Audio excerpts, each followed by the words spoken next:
দেখুন বন্ধুরা, আজকে একটা রেসিপি করেছি। এই জিনিসটা হলে পরে আর গরম ভাতে আর কিছু চাই না। এই গরম ভাত দিয়ে এক থালা ভাত খাওয়া হয়ে যাবে। দেখুন আমি কী কী নিয়েছি।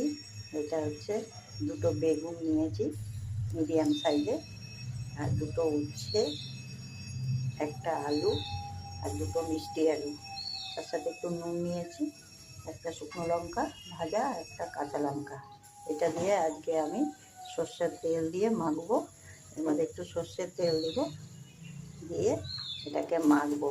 দিয়ে এটা গরম ভাতে খেয়ে দেখবেন একবার, কী যে অমৃতর মতন স্বাদ, কী যে অপূর্ব লাগে। একবার খেলেই বুঝতে পারবেন। তিতা তিতা, মিষ্টি মিষ্টি, ঝাল ঝাল খেতে। এগুলোকে আমি সব ডোলে একসাথে মাখবো।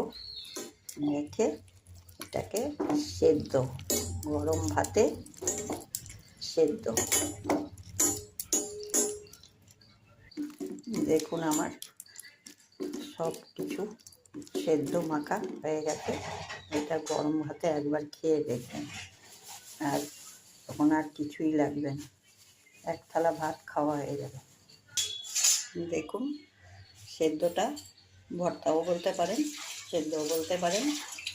একভাবে করে একবার করে খেয়ে দেখবেন।